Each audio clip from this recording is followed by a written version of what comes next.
Kami ada 5 orang, Mister. Saya sendiri, Meriza. Iya. Kemudian ada teman-teman saya, ada Pak Rubiatno, kemudian ada Pak Paulus, ada Ibu Novita, dan ada Ibu Dian. Eh, Mungkin Mister bisa ceritakan ya, maksudnya bukan ceritakan sih, eh, des- deskripsikan sedikit aja tentang agama Buddha tuh seperti apa gitu, Mister. Makasih sebelumnya. Oke, baik. Terima kasih teman-teman Merisa, Pak Paulus, Pak Ruby, dan Bu Novita atas kesempatannya dan kepercayaannya untuk sharing ya mengenai agama Buddha itu apa sih gitu ya. Nah, agama Buddha itu sebenarnya adalah salah satu dari agama yang memang diakui ya di Indonesia dan memang di luar negeri juga di seluruh dunia itu jumlah populasinya atau umatnya itu 500 juta. Ya sekitar memang minoritas tapi ada biasa dominan itu ada di Thailand dan negara-negara Asia Tenggara lainnya gitu ya. Kemudian agama Buddha itu sendiri adalah agama yang memang umurnya usianya ya itu jauh sebelum Masehi. Itu munculnya itu di abad ke-5 sebelum Masehi. Jadi udah 2500 tahun begitu dan itu munculnya di India. Dan ketika itu memang di India belum ada agama-agama yang istilahnya terlembaga ya. Jadi agama-agama itu pada saat di India itu adalah agama-agama yang memang tidak terkoordinasi. Nah disitulah sebenarnya agama Buddha itu muncul. Tapi agama Buddha itu sendiri bukan agama awalnya. Jadi agama Buddha ini adalah satu filosofi kehidupan sebenarnya yang dikemukakan oleh Pangeran Siddhartha Gautama sekitar 2500 tahun lalu di India. Begitu. Siddhartha Gautama sendiri itu sebenarnya adalah seorang pangeran yang lahirnya itu di Nepal ya. Sekarang itu di negara Nepal. Tapi berkarya tuh di India karena waktu itu belum ada Nepal. Jadi India itu masih satu benua lah istilahnya satu subbenua gitu ya. Dan pada saat itu agama Buddha itu sendiri sebenarnya lebih pengajarannya itu lebih ke ajaran kehidupan, bagaimana kita hidup dengan benar, kemudian bagaimana mereka bisa istilahnya mencapai kebahagiaan. Makanya dalam agama Buddha itu biasanya ada satu moto yang paling terkenal ya, itu namanya atau bunyinya seperti ini, Sabesata Bhavantu Sukhitata, atau semoga semua makhluk hidup berbahagia. Karena tujuannya adalah demi kebahagiaan dan pencerahan semua makhluk gitu, apapun agamanya, apapun rasnya, apapun etnisnya, dan waktu itu di India apapun kastanya seperti itu.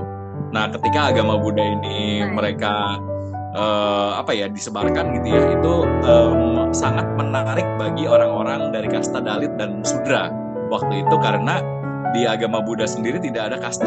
Jadi menghilangkan kasta, merevolusi masyarakat pada saat itu, dan akhirnya banyak penganutnya.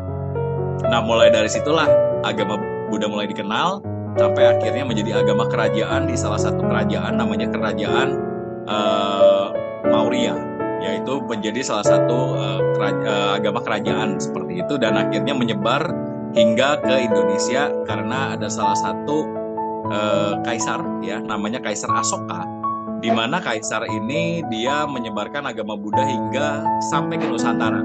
Makanya di Indonesia kita mengenal agama Buddha itu berkat beliau. Seperti itu sih. Itu secara umum Baik, sejarahnya. terima kasih, Mister, untuk penjelasannya. Eh, Boleh ya, Mister, nanti ada teman-teman saya yang ingin bertanya. Oh boleh boleh boleh. Oke, mungkin bisa teman-teman yang lain mungkin atau Pak Paulus ada yang mau ditanyakan? Oh, baik.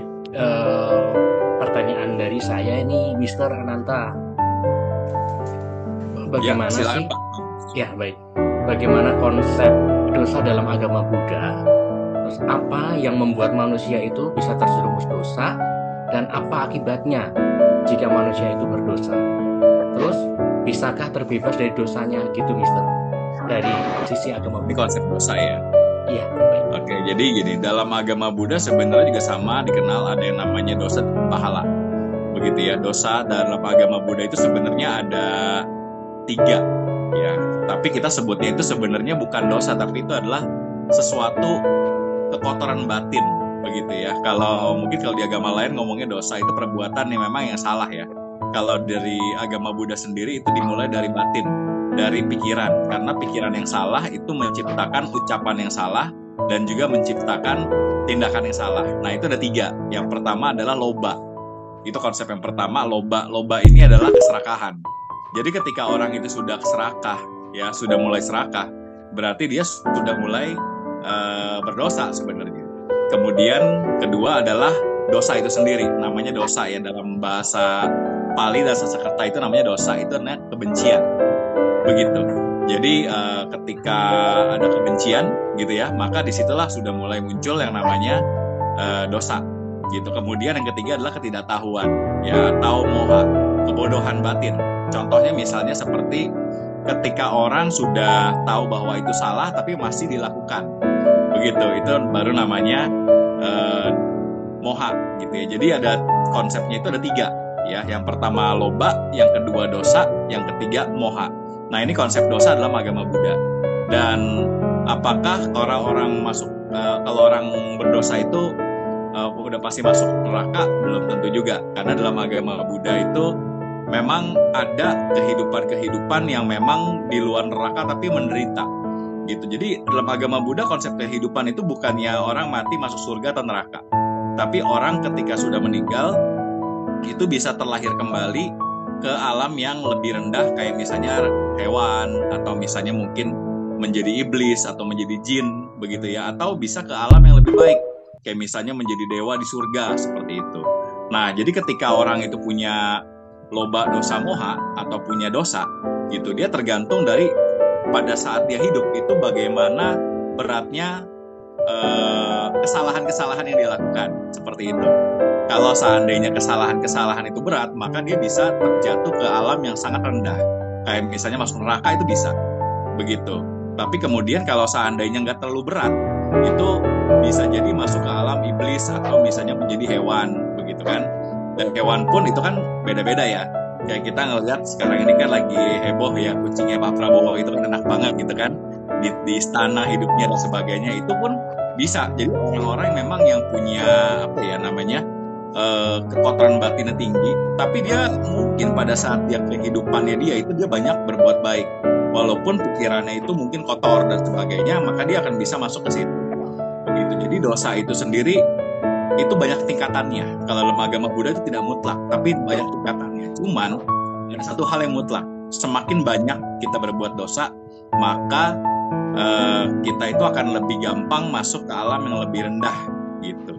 Semakin sedikit berbuat dosa, maka alam yang lebih rendahnya itu semakin kecil kemungkinannya, atau bahkan ketika terlahir kembali gitu ya, mungkin aja bisa nggak terlalu parah gitu, nggak terlalu parah penderitaannya, seperti itu sih.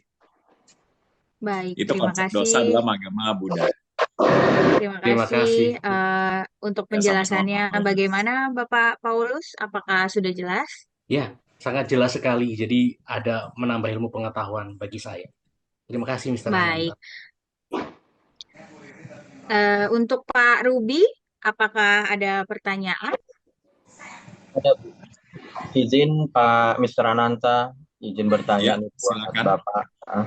Mengapa Tuhan menciptakan dunia ini? Apa tujuannya? Bagaimana konsep manusia dalam agama Buddha? Apakah manusia itu harus beragama, Pak? Oke, ya jadi perlu saya sedikit memberitahukan info ya, bahwa dalam agama Buddha konsep Tuhan itu memang tidak sama seperti di agama lain. Begitu. Dalam agama Buddha konsep Tuhan itu adalah Tuhan itu sendiri bukannya sesuatu sosok atau sesuatu yang kita itu doakan atau sembah, tapi memang ada begitu, dan itu adalah hukum alam yang memang mengatur alam semesta begitu. Jadi contohnya misalnya seperti kalau dalam agama Buddha itu ada 5 ya, ada 5 hukum alamnya itu ya, di mana hukum alam pertama itu adalah hukum cuaca gitu ya. Kayak kemarin kita atau tadi kita dengar bahwa di Bandung itu ada angin puting beliung pertama ya kan, tornado pertama. Itu pun adalah bagian dari gerakan alam begitu, yang kita nggak bisa atur gitu, manusia nggak bisa atur, tapi itu terjadi seperti itu. Kemudian ada yang namanya hukum genetika gitu ya. Hukum genetika ini adalah hukum di mana seseorang itu nggak bisa memilih dia terlahir sebagai orang yang seperti apa.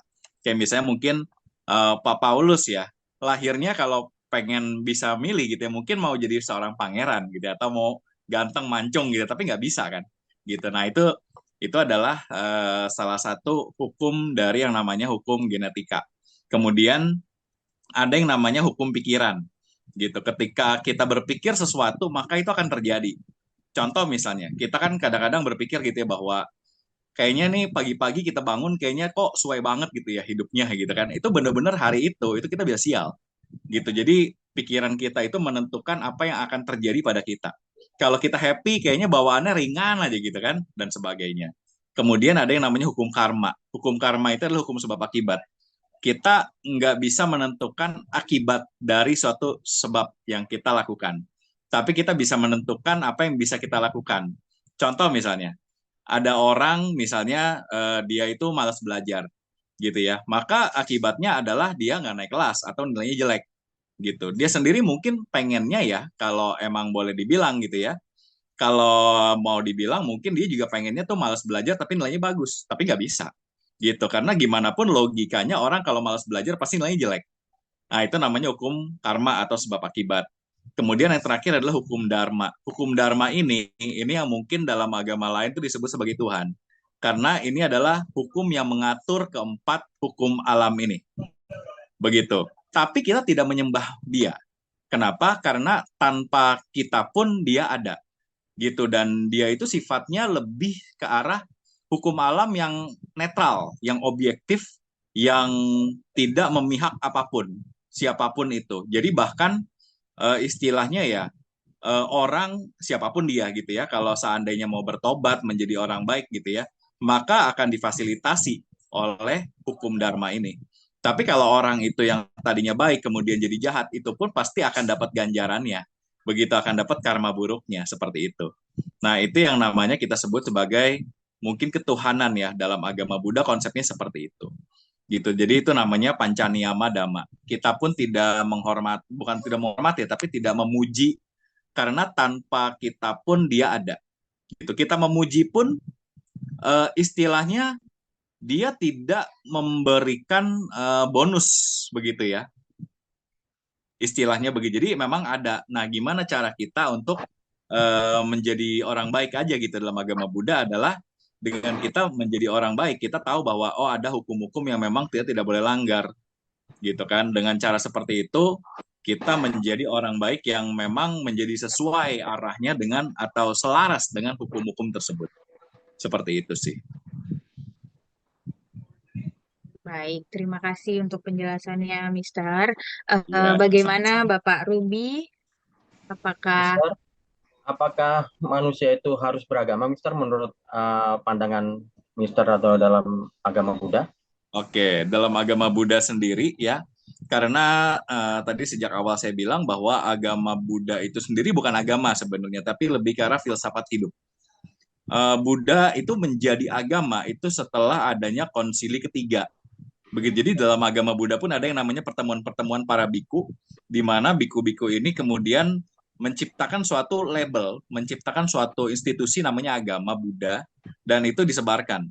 Tapi sebenarnya ketika di awal-awal penyebarannya, Sang Buddha itu tidak menyebarkan agama Buddha, tapi menyebarkan suatu kebenaran. Maksudnya bukan kebenaran itu agama, tapi lebih ke arah kayak way of life atau filosofi.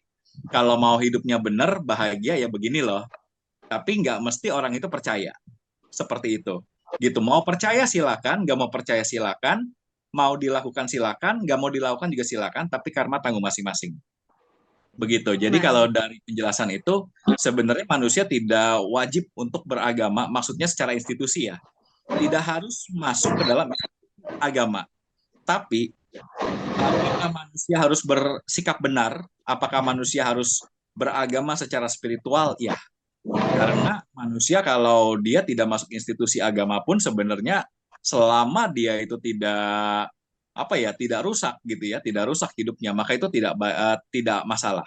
Tapi kalau orang masuk ke institusi agama kemudian menjadi sombong, kemudian menjadi fanatik, kemudian menjadi keras dan sebagainya, Nah, itu berarti salah. Jadi beragama maupun tidak beragama dalam agama Buddha tidak diatur. Yang penting kita itu hidupnya harus sesuai dengan filsafat atau agama yang memang kita yakini seperti itu. Itu sih. Baik, terima kasih. Gimana, Bapak Ruby? Ya, jelas. Terima kasih, Mr. Ananta. Sama-sama. Mungkin dari Ibu Dian ada pertanyaan, Bu Dian. Ya, silakan Ibu. Malam, Malam, ya, Bu. malam. Saya di sini ingin bertanya tentang konsep ketuhanan. Iya. Nah, menurut Mr. Ananta ini konsep ketuhanan dalam agama Buddha itu seperti apa? Kemudian misalnya manusia ini kan mempunyai iman yang baik. Apakah iman itu bisa menyelamatkan manusia dari dosa? Itu sih. Oke, baik. Nah, yang konsep ketuhanan itu yang tadi saya udah ceritakan bahwa konsep ketuhanan dalam agama Buddha itu berbeda dengan konsep ketuhanan dalam agama lain. Kalau dalam agama lain mungkin lebih dipersonifikasikan ya Tuhannya. Sementara kalau dalam agama Buddha itu Tuhan itu adalah hukum alam. Yang tadi ada 5 tadi. Yang pertama Yang itu lima hukum cuaca, yang kedua adalah hukum genetika, yang ketiga adalah hukum karma, yang keempat itu hukum pikiran, dan yang kelima itu adalah hukum yang mengatur semua hukum itu. Mungkin itu yang dimaksud dengan Tuhan. Tapi dalam agama Buddha kita tidak memberikan label tertentu ya, karena dalam agama Buddha itu jadi begini, Sang Buddha ketika ditanya gitu ya, ada nggak sih Tuhan itu gitu? Ada tuh salah satu cerita gitu ya, ditanya Tuhan tuh ada nggak? Sang Buddha hanya bilang bahwa memang ada, tapi nggak diomongin lagi. Kenapa? Karena takutnya begini, kalau diomongin terus, kemudian akhirnya orang itu malah melabelkan dan akhirnya mendegradasi Tuhan. Begitu, ya seperti yang kita banyak lihat ya, orang minta-minta, dan sebagainya. Itu yang ditakutkan oleh agama Buddha bahwa sebenarnya orang malahan mendegradasikan arti Tuhan yang demikian suci gitu ya, hanya untuk sekedar tempat untuk meminta-minta seperti itu. Nah, makanya Sang Buddha tidak mau ngomongin soal itu, tapi itu ada. Begitu, itu ada dan konsepnya seperti itu, tidak kita puja, tapi selalu ada. Mau gimana pun kita nggak percaya pun itu ada. Gitu. Ada orang menolak Tuhan pun tetap itu kita nggak bisa. Orang yang menolak Tuhan pun tidak bisa lepas dari hukum-hukum itu, dari 5 hukum itu. Begitu. Nah itu kalau yang tadi soal konsep ketuhanan ya. Kemudian yang kedua tadi apa Bu? Iman ya. Tentang iman ya. Iya, iya betul iman. Iman. Oke, iman kalau dalam agama Buddha itu adalah keyakinan. Ya, keyakinan itu muncul dari mana? Itu adalah keyakinan yang muncul itu ada 2 jenis keyakinan. Yang pertama adalah kita percaya dulu baru yakin, gitu ya. Jadi kita percaya dulu, kemudian kita jadi yakin. Percaya atas sesuatu yang mungkin kita belum alamin, tapi kita udah yakin duluan. Itu yang pertama. Atau ada yang kedua, kita mengalami sesuatu, kemudian kita meyakini itu. Contoh misalnya gini, saya berbuat baik dulu, kemudian saya bahagia. Dengan saya berbagi, saya merasa bahagia, saya meyakini, saya mengimani bahwa ketika saya berbagi, maka saya berbahagia, makanya saya harus banyak berbagi. Tapi ada yang saya percaya nih, bahwa adanya seperti ini, dan saya percaya aja deh, pokoknya saya percaya begitu ya. Dan apakah itu keyakinan, itu pun keyakinan. Tapi mana yang benar? Ya, dalam agama Buddha sebenarnya ada 2 aspek tadi. Kenapa? Karena begini, ada banyak juga hal-hal dalam agama Buddha yang memang tidak terbukti dalam kehidupan kita. Contohnya misalnya reinkarnasi. Ya, kalau dalam agama Buddha namanya tumimba lahir. Tapi dalam agama lain mungkin atau umat secara umum ya ngomongnya itu reinkarnasi. Nah, apakah seseorang umat Buddha itu percaya dengan reinkarnasi? Boleh percaya, boleh enggak. Tapi apakah reinkarnasi itu ada? Kalau menurut agama Buddha ada. Gitu ya. Apakah orang itu harus percaya dengan reinkarnasi? Tidak juga. Karena ya gini, ada orang yang sudah membuktikan bahwa itu ada orang yang tidak bisa membuktikan bahwa itu ada orang yang belum bisa membuktikan bahwa itu ada. Gitu. Kalau misalnya Sang Buddha itu ngasih tahu bahwa ada reinkarnasi, bahkan umatnya pun gitu ya, itu pernah dikasih tahu seperti ini. Ada satu sutta namanya itu Ehipasiko ya, dan Ehipasiko itu lebih ke arah kayak kita itu sebagai manusia itu jangan gampang percaya akan apapun yang diomongin sama orang lain, bahkan termasuk diomongin sama Buddha itu sendiri. Begitu. Jadi ketika diomongin sama Buddha, kita harus mengkritik itu justru, gitu. Bener nggak? Gitu. Kalau misalnya nggak bener, ya sudah jangan dipercaya. Kalau bener silakan dipercaya. Begitu. Jadi dalam konsep agama Buddha sebenarnya keyakinan atau keimanan itu adalah sesuatu yang harus dibuktikan terlebih dahulu. Cuman begini ya, ada hal-hal yang tidak perlu dibuktikan langsung, ada hal-hal yang perlu dibuktikan langsung. Contohnya begini, kita udah tahu itu api itu panas, masa ya kita masukin tangan kita ke api. Kan kita udah tahu dari sains bahwa kalau kita masukin tangan kita ke api, kebakar. Atau kita ngelihat contoh orang lain, ada orang lain berbuat jahat, maka dia kehidupannya nggak bagus. Masa ya kita mau berbuat jahat? Kan udah ada contohnya. Begitu. Dan agama Buddha itu memberikan contoh-contoh itu. Sehingga tergantung kita. Kita mau nggak ngikutin hal-hal yang baik dalam agama Buddha yang memang mungkin kita belum ngerasain, tapi kita udah ngeliat loh contohnya. Kita udah ngebaca loh di kitab-kitab suci itu contoh-contoh yang jelek. Masa ya kita ngikutin? Seperti itu. Jadi lebih ke arah kita belajar dari pengalaman sih. Keyakinan itu adalah kita belajar dari pengalaman. Begitu. Baik, Baik, terima Mister. kasih, Mister. Ibu Ya, Dian, Makasih. apakah cukup jelas? Sangat jelas sekali. Jadi saya bisa tahu ya dari agama Buddha itu seperti apa. Terima kasih. ya sama-sama, Ibu. Ibu Novita, mungkin ada pertanyaan? Iya, ada pertanyaan untuk Mr. Ananta. Izin bertanya, Mr. Oh ya, silahkan Ibu Novita. Iya. Saya ingin tahu aja nih, kalau menurut Buddha sendiri, apakah yang dimaksud dengan surga? Kemudian, apa yang harus dilakukan manusia agar bisa masuk surga tersebut? Jika kita pernah melakukan berdosa nih, umat Buddha, apakah tetap bisa masuk surga juga gitu? Oke, jadi konsep surga ya. Kalau konsep surga dalam agama Buddha itu sebenarnya adalah salah satu alam kehidupan yang begitu nikmat. Kenapa dibilang nikmat? Karena hanya ada kebahagiaan di sana. Dalam agama Buddha sendiri itu ada 7 tingkat surga. Mungkin dalam agama Islam juga kalau nggak salah saya pernah dengar ada yang seperti itu ya, 7 tingkat surga. Nah, jadi surga level 1, 2, 3, 4, 5 yang paling tinggi itu namanya Brahma. Begitu. Itu namanya 7 tingkat surga. Dan sebenarnya orang kalau udah berbuat dosa bisa nggak sih masuk surga? Sangat-sangat bisa gitu. Kenapa? Karena begini, kayak tadi saya bilang dosa itu sendiri kan relatif ya. Dalam agama Buddha itu kita melihat seperti ini. Contoh, manusia itu hidup itu seperti timbangan gitu. Ada timbangannya. Dia lebih banyak di mana dalam kehidupan dia? Apakah dia lebih banyak baiknya ataukah dia lebih banyak buruknya? Kalau kita lihat bahwa dia dalam kehidupan dia misalnya katakanlah 80 tahun, dia hampir 80% itu sifatnya jelek dan sebagainya. Kemudian pemikirannya buruk, kemudian suka nyerang orang, suka ngatain orang dan sebagainya, maka ya kemungkinan besar dia pun akan sulit untuk masuk surga. Tapi kalau seandainya dalam kehidupan dia itu 80% berbuat baik, gitu ya. Tapi kemudian sisanya itu mungkin dia ada marah-marah, ada khawatir, ada ngejelekin orang, bergosip dan sebagainya, dia tetap bisa masuk surga. Gitu. Kenapa? Karena diukur dari timbangannya itu, ada timbangannya begitu ya. Tapi timbangannya kita nggak bisa lihat. Jadi dia bisa aja masuk surga, tapi surga tingkat yang mana nih? Kan ada 7 macam surga. Ya mungkin surga yang rendah. Kenapa? Karena dia juga banyak kesalahannya, tapi dia baiknya banyak juga. Tapi kalau orang itu sedikit sekali berbuat kesalahan, baiknya lebih banyak, maka dia bisa naik tingkat ke surga yang lebih tinggi lagi. Jadi makin tinggi tingkatan surga itu, artinya dia semakin banyak berbuat kebajikan, tapi semakin sedikit berbuat dosa, seperti itu. Tapi kalau dosanya paling banyak, misalnya contoh nih, dosanya 80% lah, misalnya gitu ya. Kalaupun dia masuk surga, ya surganya tingkat 1. Itu pun kalau dia pernah bikin satu karma baik yang luar biasa besar. Tapi kalau dia nggak pernah bikin karma baik yang besar gitu ya pasti masuknya ke alam-alam rendah. Misalnya ke jadi anjing, atau jadi kucing, atau jadi setan, atau masuk neraka mungkin bahkan seperti itu. Jadi sangat-sangat bisa.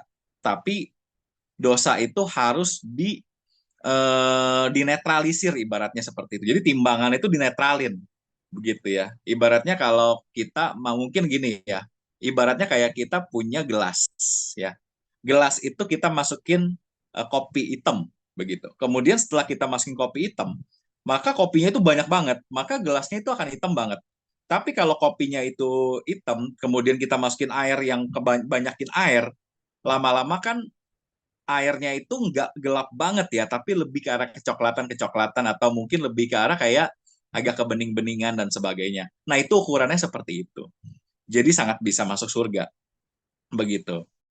Walaupun kondisinya berbeda, karena kondisi surganya pun berbeda-beda. Seperti itu. Jadi Baik, tergantung kita terima mau masuk kasih. ke mana nih. Gitu ya. Iya, kita sendiri yang menentukan ya, Mister. Menentukan, betul. Baik, apakah cukup jelas, Ibu Novita? Cukup jelas, terima kasih, Mister. Jadi Iya, kita lebih tahu lagi mengenai agama Buddha. Iya, sama-sama, Bu. baik, Mister. Terima kasih untuk sharingnya. Berhubung waktunya nih tinggal 5 menit lagi, mungkin Iya, ya. Mister ada pesan-pesan untuk kita sebagai mahasiswa, apa untuk memperdalam agama atau gimana gitu. Oke, kalau pesan saya sebagai mahasiswa ya, generasi muda nih ya secara umum ya, kan SMP, SMA, mahasiswa itu adalah orang-orang yang sangat rentan terhadap pemahaman-pemahaman yang mungkin keliru. Begitu ya. Pemahaman yang keliru itu seperti apa sih? Pemahaman yang memang tidak membawa kebahagiaan bagi diri kita. Misalnya terlalu fanatik atau terlalu benci begitu ya dengan agama-agama lain. Kalau saya sih nggak komenin soal keimanan teman-teman karena setiap orang punya kadar keimanan masing-masing yang cuman teman-teman bisa ngukur dan teman-teman bisa usahakan. Tapi dalam kehidupan sehari-hari sebagai setiap orang yang memang bersosialisasi. Kita ini hidup di negara Indonesia yang Bhinneka Tunggal Ika, maka kewajiban kita ya, saya juga kebetulan seorang guru PKN juga gitu kan. Jadi kita pun punya kewajiban untuk selalu kita mengingatkan teman-teman atau mengingatkan diri sendiri bahwa jangan fanatik gitu ya. Fanatik ke dalam boleh. Jadi ke dalam itu boleh fanatik. Kita sangat percaya dengan apa yang kita yakini, kita sangat merasa itu benar, silahkan. Tapi ketika kita dalam lingkungan sosial, kalau bisa kita juga menghormati lebih banyak orang lain. Nah, ini pun ada dalam agama Buddha itu ada. Ya, ada satu cerita di mana seorang Raja Asoka yang tadi saya bilang di awal-awal itu, dia itu memberikan satu prasasti begitu ya, prasasti Asoka namanya. Dia katakan seperti ini. Kalau kita mengagungkan agama kita dengan cara menjelekkan agama lain, maka yang jadi jelek adalah agama kita sendiri. Gitu. Tapi kalau kita mengagungkan agama lain dengan cara kita itu menghormati agama lain, maka yang akan agung adalah agama kita juga. Seperti itu. Jadi apa yang kita tanam itu yang kita tuai. Itu hukum karma. Gitu ya. Kalau kita membesarkan orang lain, kita akan dibesarkan. Kalau kita merendahkan orang lain, kita akan direndahkan seperti itu. Baik, Itu sih jadi terima paling kasih. pesan saya ke pemuda ya, kita harus jaga sikap, kita harus toleran ya, harus bisa menerima keyakinan orang lain. Orang lain silakan punya keyakinan masing-masing, tapi kita pun harus menghormati satu sama lain. Jangan ribut gitu ya, jangan mau diadu domba, terutama di era-era sekarang ini gitu ya, jangan mau diadu domba. Kita tetap harus satu bangsa, satu bahasa, satu tanah air, dan kita satu kemanusiaan. Ingat, keberagaman itu tidak akan muncul dengan sendirinya tanpa seizin Tuhan. Begitu. Baik, Terima terima kasih, kasih. Mister. Terima Sama-sama. kasih. Eh, Sama-sama, Ibu. untuk pertemuan hari ini kita cukupkan dulu sampai di sini. Ya. Kalau Mister mau live, boleh. Makasih ya, Oke. Mister. Terima Terima kasih kasih, teman-teman Mister. semuanya. Terima kasih Ya. Mr. Ananta. Ya, terima kasih Bapak. Terima kasih Ibu. Selamat malam. Ya. Selamat malam, Malam. Mister. Saya pamit ya. Iya, Baik, Baik, Mister. Mister. Baik, terima kasih. Terima kasih, Mister. Terima kasih.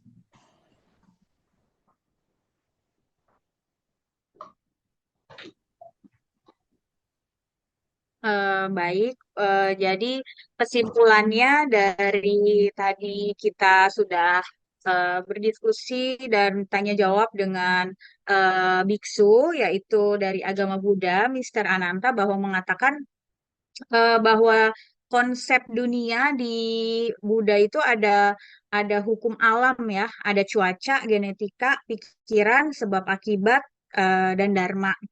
Sebab akibat itu yaitu karma. Lalu untuk yang kedua itu konsep dosa itu jadi ada tiga. Kalau di Buddha itu ada loba, dosa, sama moha.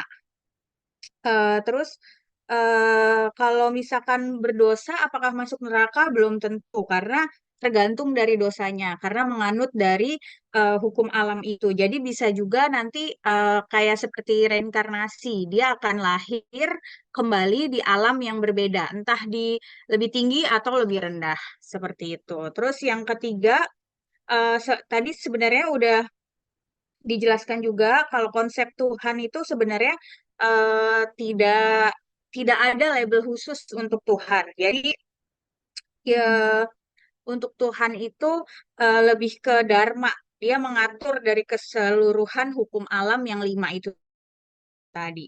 Kemudian untuk iman kalau dalam Buddha itu jadi ada dua, percaya lalu yakin dan mengalami lalu yakin gitu. Terus yang keempat itu surga. Kalau surga itu dalam Buddha yaitu kehidupan yang lebih baik, paling nikmat. Jadi ada 7 tingkat surga. Yang paling atas itu Brahma. Kemudian apakah yang berdosa bisa masuk surga? Jawabannya adalah bisa. Karena ada 7 tingkat tersebut. Jadi setiap manusia itu yang menentukan dosa dia sendiri untuk masuk di surga yang mana. Seperti itu. Lalu untuk sarannya, mungkin kita berarti sebagai mahasiswa harus toleransi dan tidak menjelek-jelekan agama lain untuk kita berkehidupan ber, berkehidupan bernegara gitu. Terima kasih. Terima kasih atas penjelasannya, Ibu Meriza. Terima kasih, Kak Meriza.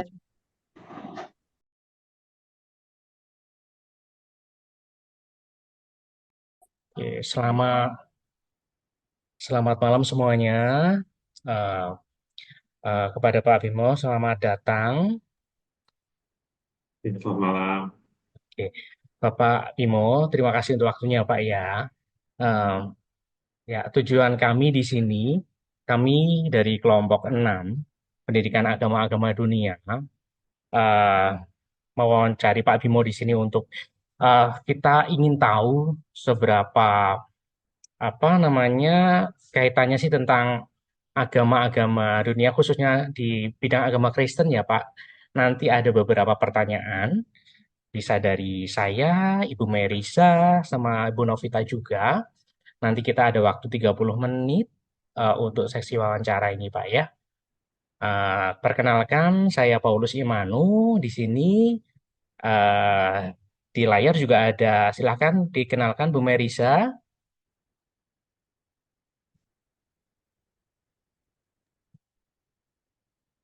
Lagi ini nih, internet Iya, saya down. Oke. Boleh. Di layar juga ada Bu Novita Karti. Selamat malam Bu Novita. Selamat malam Bapak Paulus, selamat malam Bapak Bimo. Saya perwakilan dari kelompok 6 Fakultas Nursing UPH ya Bapak. Terima kasih.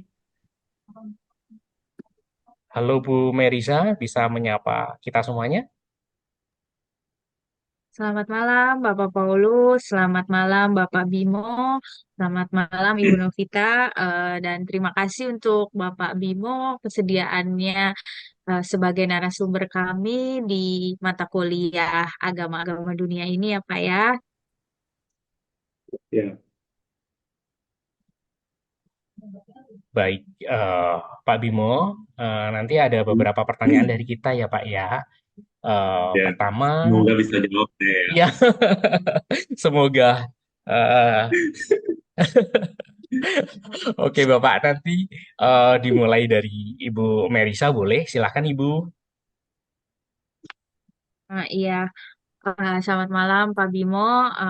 Sebelumnya saya ingin bertanya. Jadi minggu-minggu sebelumnya itu kita pernah mempelajari dari konsep Tuhan eh, pada beberapa agama. Nah, saya ingin tahu bagaimana konsep Tuhan menciptakan dunia ini dan apa tujuannya. Terus bagaimana manusia dalam agama Kristen konsepnya seperti apa?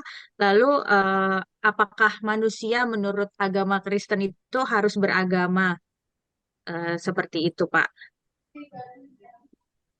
Oke, pertanyaan yang susah juga ya. Jadi kalau ditanya, kenapa Tuhan menciptakan dunia, tentu kita semua nggak akan bisa jawab itu.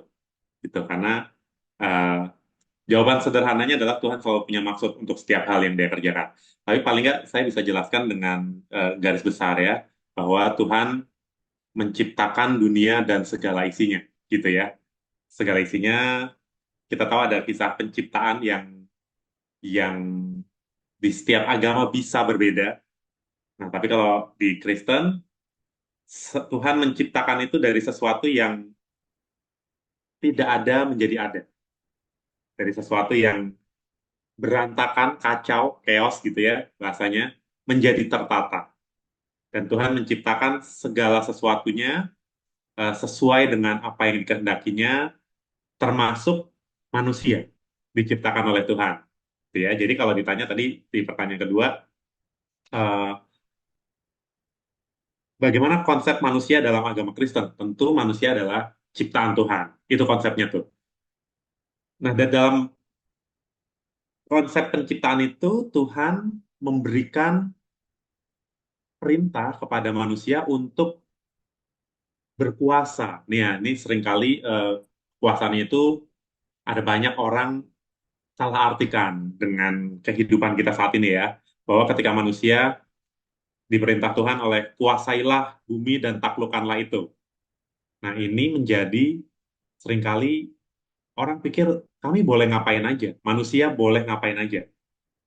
Nah, itu pemahaman yang salah. Artinya ketika kuasailah bumi dan taklukkanlah itu, Tuhan sedang mengajak manusia untuk menjadi rekan sekerjanya. Artinya, manusia ini diajak untuk punya tanggung jawab untuk memelihara ciptaan.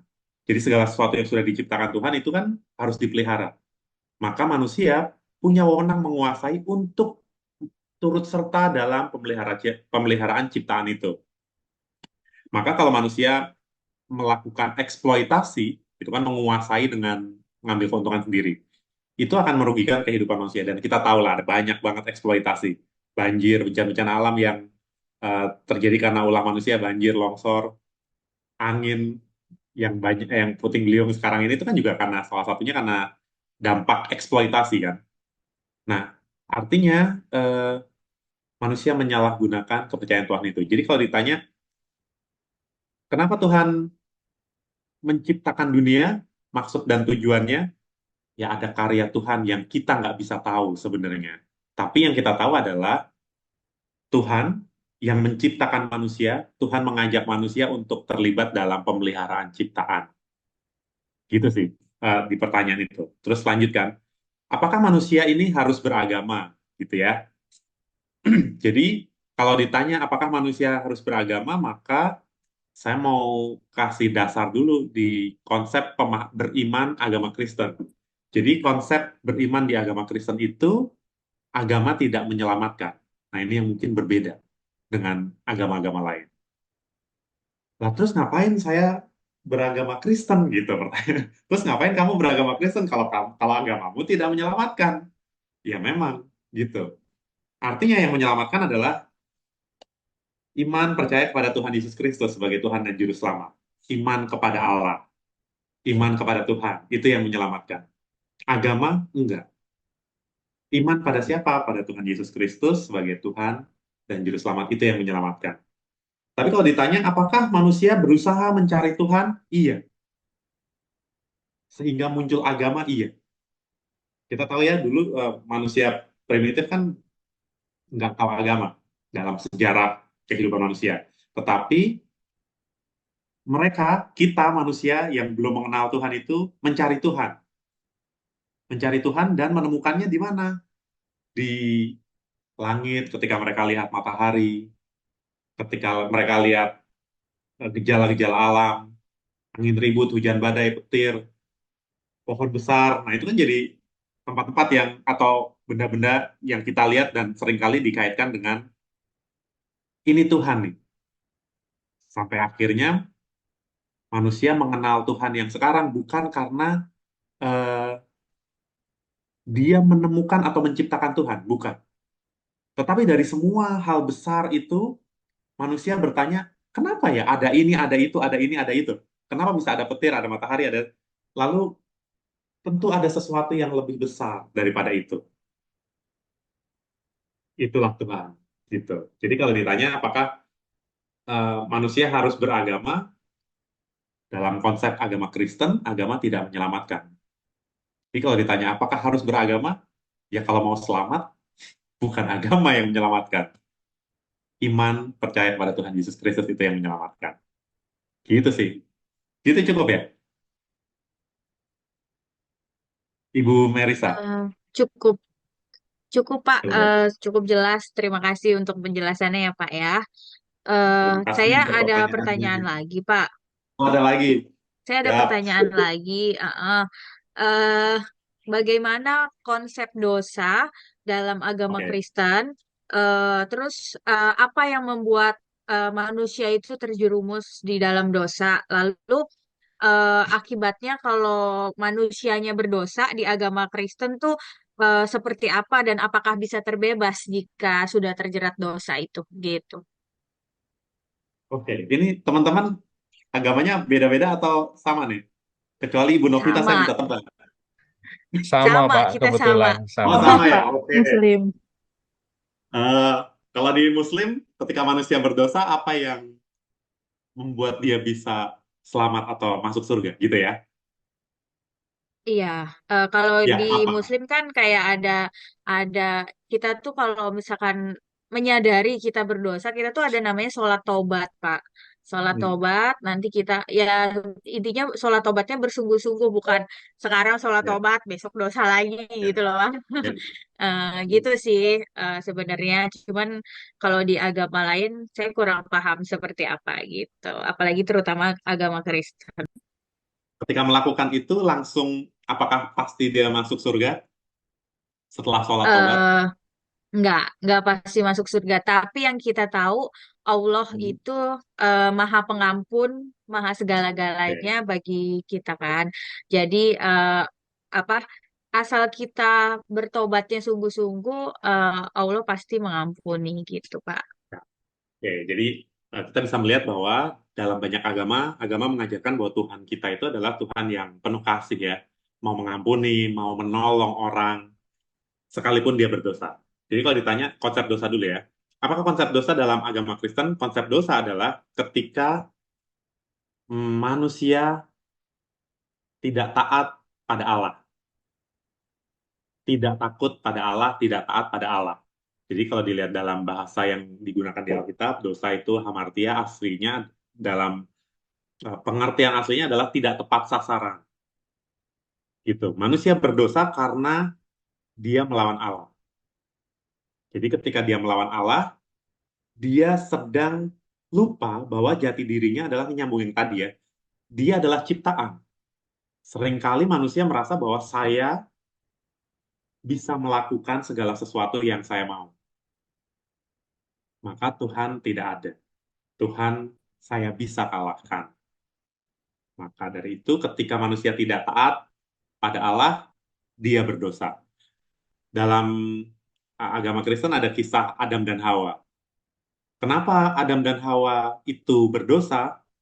Bukan karena dia makan buah. Kalau di Islam kuldi ya, tapi kalau di Kristen itu buah pengetahuan yang baik dan yang jahat. Bukan soal dia makan itu, tetapi soal dia melanggar perintah Tuhan. Jadi perintah Tuhan adalah terkait dengan yang pertama tadi, kuasailah dan taklukkanlah bumi, gitu ya. Lalu Tuhan ketika menciptakan manusia, Tuhan telah menciptakan yang lain kan, ada Taman Eden namanya, itu tempat hidupnya manusia yang kita mungkin kenal sekarang ini dunia. Mungkin Taman Eden adalah versi lebih kecilnya. Lalu Tuhan kasih satu perintah, semua yang ada di taman ini boleh kamu makan buahnya. Pohon dalam taman ini boleh kamu makan buahnya, kecuali satu pohon, buah pengetahuan yang baik dan yang benar. Tetapi kan dalam perjalanannya mereka ketemu ular.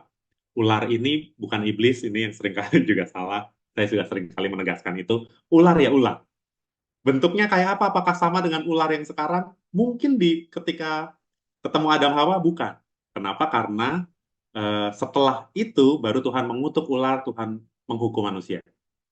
Gitu. Jadi sampai kamu akan di ular itu akan disampaikan kamu akan berjalan dengan perutmu, debu tanah akan jadi makananmu, kamu akan bermusuhan dengan perempuan ini gitu. Dia akan menginjak kepalamu dengan tumitnya gitu-gitu. Tapi apakah ular pada masa itu bentuknya begitu? Belum tentu. Karena di dalam teks Alkitab dikatakan ular adalah binatang yang paling cerdik.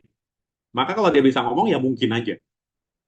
Eh, maka dari itu ketika manusia makan buah pengetahuan yang baik dan yang jahat, maka mereka berdosa.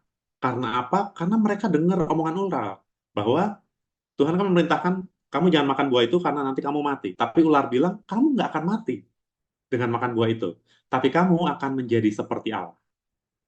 Tahu yang baik dan yang jahat. Nah, lalu Hawa ya, perempuan terbujuk, lalu dia makan, dia nggak mati. Dia kasih Adam, oh sama-sama nggak mati. Tapi setelah itu mereka menyadari bahwa mereka telanjang. Ini soal pengetahuan yang baik dan yang buruk. Sebelumnya mereka nggak tahu. Lalu mereka membuat pakaian dari daun gitu ya, terus Tuhan mengetahui gitu. Mereka sembunyi dari Tuhan karena mereka tahu mereka telanjang dan mereka takut. Lalu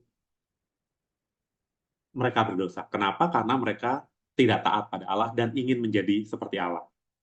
Nah itu, jadi dosa adalah sesuatu yang melawan Allah.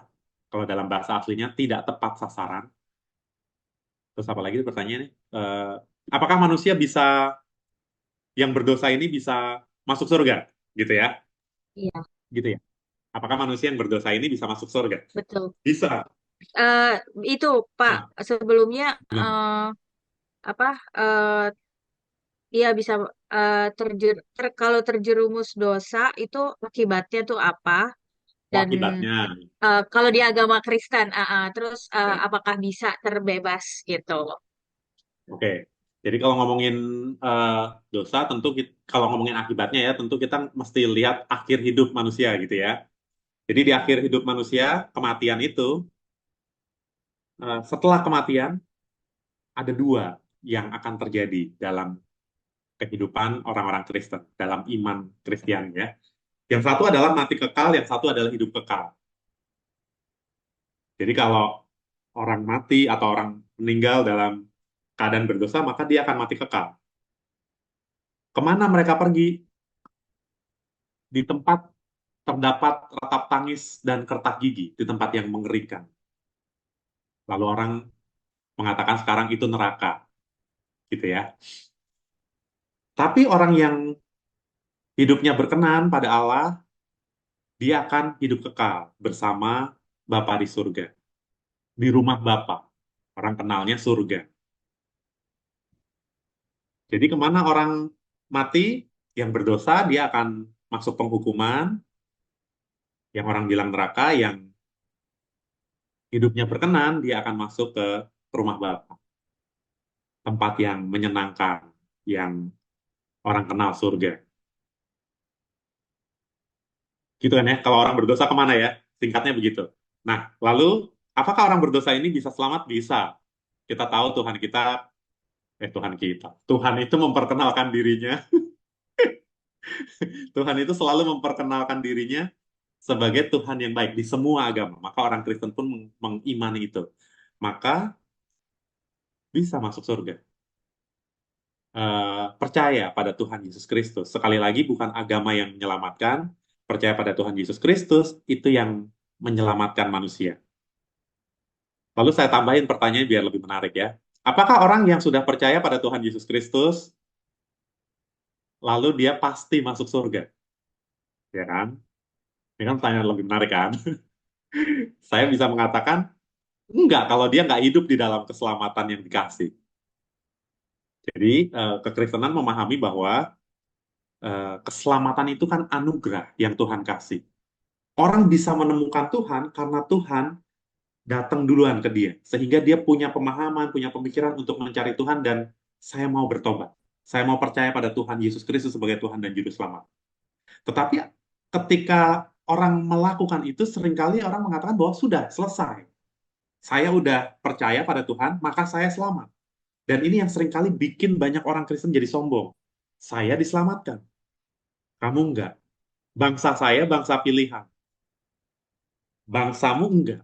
Nah, itu yang terjadi dengan umat Israel. Kan di situ ya. Maka Israel di dalam sejarah kehidupan manusia eh, di Alkitab gitu ya, itu selalu Israel adalah bangsa pilihan. Dan mereka selalu mengatakan kami yang dipilih, yang lain enggak. Maka semua orang kecuali kami, bangsa Israel, tidak selamat. Padahal Tuhan memberitakan kabar sukacita, kabar keselamatan itu kepada siapapun orang. Maka dari itu, apakah orang pasti selamat kalau dia tidak hidup di dalam keselamatan? Maka dia bisa kehilangan keselamatan itu. Orang yang bersikap sombong lalu mengatakan bahwa orang lain tidak selamat, itu kan orang yang membatasi karya Tuhan. Siapapun dia. Kalau saya mengatakannya lebih ekstrim. Hmm, dengan mengatakan, kamu nggak mau, kamu tidak percaya Tuhan, Tuhan Yesus Kristus ya, sebagai Tuhan dan Juru Selamat, maka kamu tidak selamat sampai kapanpun. Lah kalau besok tiba-tiba dia dijamah Roh Kudus, dia mau percaya, orang yang ngomong gitu mau bilang apa? Saya ralat yang kemarin kan nggak gitu ya. Jadi artinya ketika orang hidup di dalam keselamatan, hidup dalam keselamatan itu artinya menyadari bahwa saya ciptaan Tuhan, Tuhan lebih besar daripada saya, Tuhan punya karya, saya melakukan apa yang baik dan benar di hadapan Tuhan, nggak melulu soal melakukan amal ibadah, itu yang menolong orang untuk bisa selamat, masuk surga, masuk rumah Bapa, enggak. Tetapi hal-hal baik, amal ibadah itu dilakukan sebagai ungkapan syukur. Karena saya sudah diselamatkan. Jadi konsepnya gitu, ketika menerima Tuhan Yesus Kristus sebagai Tuhan dan Juru Selamat, semua orang selamat. Kita selamat gitu ya. Saya yang mengaku saya selamat. Tapi setelah itu, eh, perbuatan baik atau agama kan tidak menyelamatkan. Maka saya nggak perlu berlaku baik, nggak perlu melakukan ibadah, bukan begitu. Tetapi ibadah, amal, tindakan baik kita, sedekah kita, itu kan sebagai ungkapan syukur kita pada Tuhan yang telah menyelamatkan. Jadi nggak ada hitung-hitungannya tuh kalau saya eh, amal sebesar ini, maka saya akan dapat dapat apa? Dapat berkat atau nilai sekian dari Tuhan, maka saya punya bekal untuk masuk surga. Nggak ada gitu. Semuanya itu dilakukan sebagai ungkapan syukur pada Tuhan karena Tuhan telah menyelamatkan. Artinya, setiap manusia yang percaya pada Tuhan Yesus Kristus harus melakukan ibadah, amal, sedekah, dan segala hal yang baik sebagai bentuk ungkapan syukurnya dia. Kalau dia tidak begitu, apalagi dia mengatakan orang lain nggak selamat karena dia sudah mengaku dan orang lain tidak mengaku itu namanya membatasi Tuhan. Kan dia bukan Tuhan, dia mau sama dengan Tuhan. Jadi dia bisa kehilangan keselamatan. Gitu. Itu sih. Ada lagi mungkin? Bagaimana Bu Merisa? Ya Terjawab sudah kah? cukup, ya sangat jelas. Terima kasih ya Pak. Ya, Sangat detail sekali. Terima kasih Pak Bimo. Ini ya. ada teman kita satu lagi, Bu Novita Karti. Silahkan mengajukan pertanyaan Bu Novita. Semoga bisa saya jawabnya. Selamat malam, Bapak Bimo. Saya izin bertanya mengenai konsep keimanan dalam agama Kristen itu seperti apa? Kemudian bagaimana iman yang baik menurut agama Kristen? Kemudian apakah bisa menyelamatkan manusia dari dosa itu atas kepercayaannya terhadap iman tentang Yesus Kristus gitu, Bapak? Mohon Ya, kalau beriman, tadi seperti saya bilang ya, bahwa orang Kristen harus beriman pada Tuhan Yesus Kristus sebagai Tuhan dan Juru Selamat. Ketika dia melakukan itu, beriman pada Tuhan Yesus Kristus sebagai Tuhan Juru Selamat, dia selamat. Sebesar apapun dosanya. Nah, seringkali kan ini fenomena yang terjadi ya di dalam hidup kita. Orang kalau udah berdosa, dia mengatakan bahwa dosa saya nih banyak gitu ya. Udahlah, saya malu datang pada Tuhan. Lalu dia bilang, biarlah keluarga saya aja. Saya ngantar dia ke gereja, saya dorong mereka ke gereja, biar mereka yang selamat. Ini menurut saya itu adalah tindakan yang sok pahlawan. Seolah-olah Tuhan nggak bisa mengampuni, menyelamatkan dia. Jadi ketika kita percaya, kita pasti selamat. Karena Tuhan penuh penuh ampunan. Gitu. Itu aja Bu Novita. Baik, Pak. Terima kasih. Kemudian ada satu lagi, Pak. Ya. Saya mau tanya. Apa sih konsep surga menurut agama Kristen? Kemudian, apa yang harus dilakukan manusia agar bisa masuk surga? Jika manusia itu pernah mengalami dosa, apakah bisa tetap masuk surga, Pak? Dalam Ya, tetap bisa masuk surga. Konsep surga ya, surga adalah rumah Bapa, gitu ya. Jadi ketika Tuhan Yesus mati lalu bangkit, dia pesan sama murid-muridnya, aku akan pergi ke rumah Bapa, gitu ya. Lalu dia katakan, di rumah Bapakku ada banyak tempat. Dan itu yang kami imani dan kita percaya. Ketika orang mati di dalam Kristus, dalam iman percayanya ya, dia kembali ke rumah Bapa. Langsung, nggak ada masa ruang tunggu. Ini yang berbeda dengan Katolik. Kalau di Katolik, setahu saya ada ruang tunggu. Kalau di Muslim kayaknya juga ada ya, nunggu gitu ya. Eh, ruang penantian atau masa penantian. Tapi kalau di Kristen, begitu dia meninggal, dia langsung masuk surga. Jadi kalau surga itu apa? Ya rumah Bapa. Di mana di sana kita akan bersama-sama dengan Tuhan Yesus Kristus sebagai Tuhan dan Juru Selamat kita. Gitu. Jadi kalau ditanya apakah orang berdosa bisa masuk surga? Bisa. Gitu. Baik, Bapak. Terima kasih penjelasannya. Oh, itu tinggal 5 menit. Ini pertanyaan dari saya Pak Bimo ya Pak. Ini Pak, Boleh. di era modernisasi ini Pak ya, kita sebagai mahasiswa, apa yang harus kita lakukan Pak ya, agar iman kita itu harus tetap terjaga sama harapan-harapan Bapak terhadap mahasiswa untuk era modernisasi ini seperti apa? Gitu aja sih Pak. Oke, modernisasi ya. Artinya ada banyak teknologi, ada banyak ilmu pengetahuan, ada banyak pola pikir, pola hidup yang beda. Uh, saya coba soroti dari ini ya, situasi pandemi yang pernah kita alami bareng-bareng, di mana orang-orang Kristen menyatakan atau mengatakan bahwa ibadah itu bisa dilakukan dari rumah. Karena setiap kita kan, himbauan presiden kan juga gitu waktu itu ya, ibadah dari rumah, kerja dari rumah, sekolah dari rumah gitu ya. Ibadah dari rumah. Bisa, apakah bisa? Bisa. Karena Tuhan ada di mana-mana.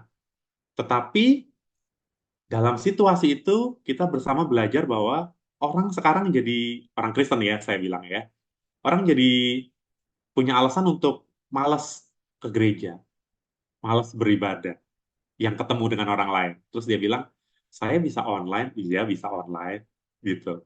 Tapi pertanyaannya adalah, apakah ketika kita online, kita ibadah dari rumah, kita bisa benar-benar fokus beribadah? Saya rasa enggak. Sama lah kayak teman-teman kalau sholat, nggak ada yang ngawasin, ada yang benar-benar bisa sholat. Tetapi ada yang seringkali lupa, ntar digabung. Teman-temanku dulu ada yang muslim gitu. Sholat bisa digabung kan ya. Nanti digabung deh sekalian. Atau eh, nggak enak sendiri, nggak ada ini. Nah, ada aja alasannya. Artinya gitu. Aku mencoba melihat bahwa kehidupan bersama dengan umat Tuhan, komunitas, bahasa lebih ininya, lebih familiarnya, komunitas itu harus kita jaga. Kenapa? Karena di dalam umat Tuhan, kita ini bisa saling mengingatkan satu dengan yang lain. Sehingga kalau kita salah, ada yang ngingetin. Kalau kita nggak fokus, ada yang ngingetin. Kalau kita lagi kendor, kita disemangati oleh umat Tuhan, teman-teman kita. Maka dari itu, di era modernisasi ini, ketika kita bisa melakukan semuanya sendiri, saya percaya itu, tapi yang perlu kita kritisi pada diri kita masing-masing adalah, yakinkah saya bisa fokus ketika sendiri? Kalau dia mengatakan bisa, ya nggak apa-apa. Tuhan ada di mana-mana, aku percaya itu. Orang Kristen percaya Tuhan itu ada di hati kita. Nggak apa-apa. Tapi kalau memang dia ngerasa bahwa ketika sendiri saya ini suka oleng, suka begini, ya udah balik. Jangan jangan sok jagoan terus tapi lama-lama hilang. Gitu sih. Jadi di era modernisasi terkait dengan pandemi aku menyorotinya gitu. Ada banyak orang Kristen ya, sekarang ini kalau diajakin ke gereja, terutama yang muda-muda ya umur 30, 20-an, 20 akhir, 30 awal, 40 gitu, dia mengatakan, saya bisa online. Iya bisa.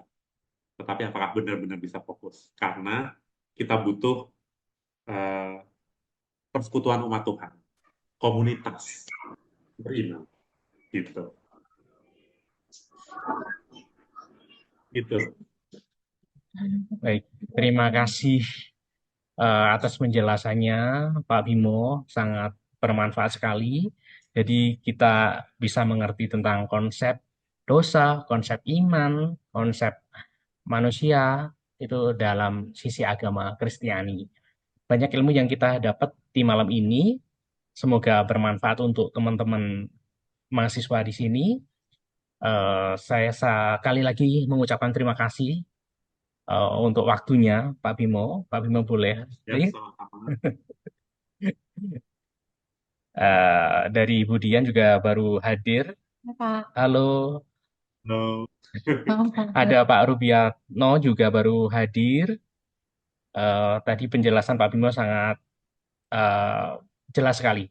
Nanti kita review ulang ya. Terima kasih Pak Bimo untuk waktunya. Selamat malam. Terima Selamat kasih, malam. Pak. Terima kasih, Pak. Sampai jumpa di lain kesempatan. Udah bisa live ya? Ya, Sudah, Pak. Sudah Pak. Udah, Terima udah, kasih. Pak. Nah, terima kasih. Dadah semua. Dah. Baik, teman-teman, untuk konsep agama, konsep Tuhan, konsep dosa, surga, serta iman, serta usulan dari Pak Bimo sudah kita dengarkan baik-baik. Ada yang bisa menyimpulkan dari Ibu Merisa? Boleh waktunya? Saya kasih, silahkan. Iya. Jadi kesimpulan untuk tadi kita sudah berdiskusi dengan Bapak Bimo menyatakan dari konsep agama Kristen yaitu Tuhan menciptakan dunia untuk menatanya. Kalau tadi Mbak Bimo bilang menata dari kekeosan gitu. Karena eh, Tuhan menciptakan dunia itu eh, berbanding lurus dengan manusia.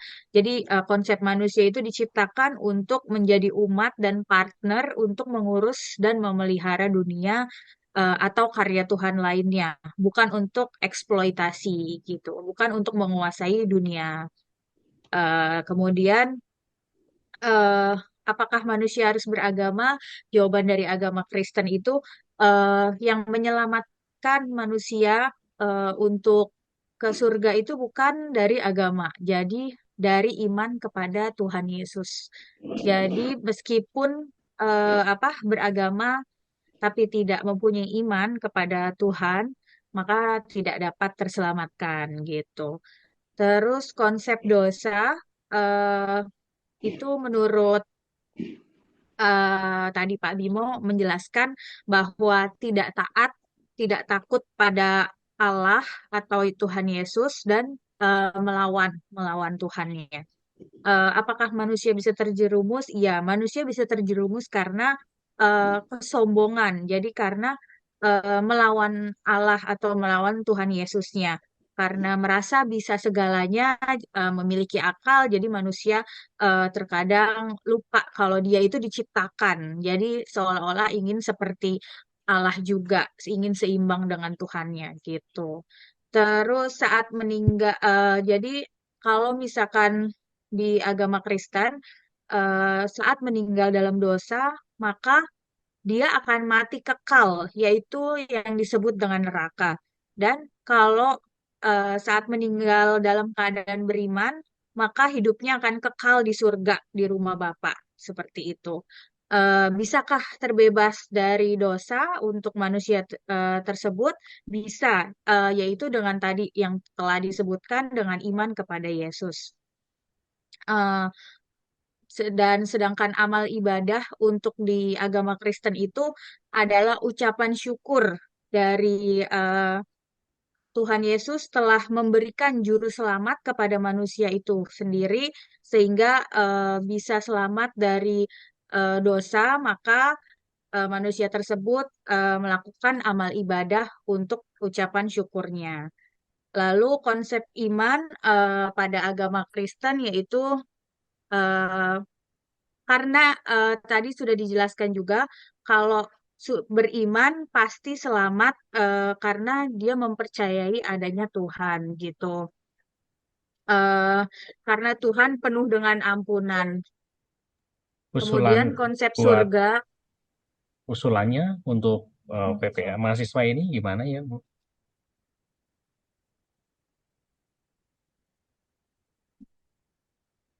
Oke.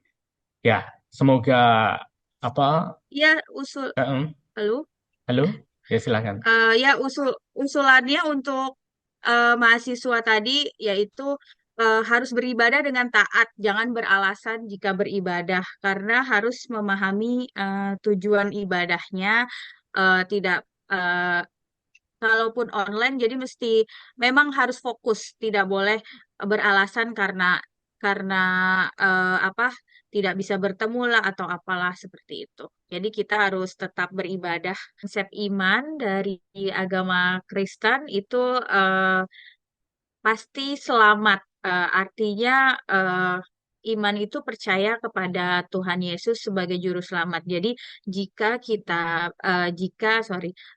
umat Kristen percaya akan adanya Tuhan Yesus sebagai juru selamat, maka akan bisa selamat menuju rumah Bapa atau kembali langsung, tidak ada penungguan ke surga seperti itu. Untuk orang yang berdosa bisa masuk surga, apakah bisa? Jawabannya tadi dari Pak Bimo adalah sangat bisa, yaitu dengan beriman kepada Tuhan. Jadi, jika berdosa, maka kayak Tuhan Yesus itu bisa datang untuk memberikan hidayah atau juru selamatnya untuk memimpin atau membawa umatnya untuk kembali ke rumah Bapa seperti itu. Lalu untuk saran mahasiswa yaitu harus beribadah dengan taat. Apapun agamanya harus beribadah dengan taat, jangan beralasan dan menunda-nunda untuk beribadah karena harus memahami tujuan dari ibadah itu sendiri seperti itu. Terima kasih. Baik, terima kasih review dan penjelasannya sangat jelas ya, teman-teman di sini yang sudah disampaikan Pak Bimo dan kita direview lagi sama Bu Merisa. Eh, untuk terakhir kalinya ada usulan-usulan nggak dari teman-teman, dari Pak Ruby, Bu Novita atau Bu Dian untuk mata pelajaran PAAD ini di next-nya, next kemudian harinya, gimana? Sudah cukup Pak, kalau saya nggak ada usulan lagi. Mungkin yang lain mungkin. Ibu Dian?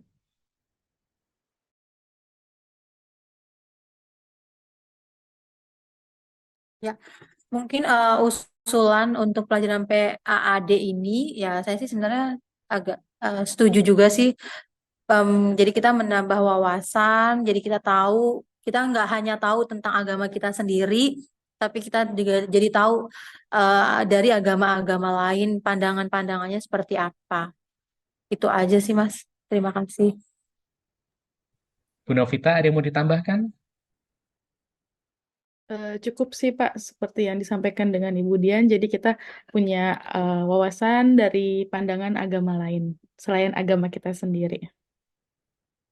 Ini berarti kita juga feedback ya untuk mempelajari kayak kemarin wawasan dunia, yaitu cara pandang kita terhadap dunia ini bagaimana, terhadap Tuhan, terhadap sesama manusia.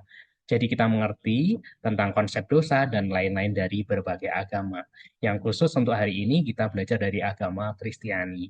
Baik, terima kasih waktunya untuk Bapak-Bapak Ibu semuanya di sini. Kita akhiri.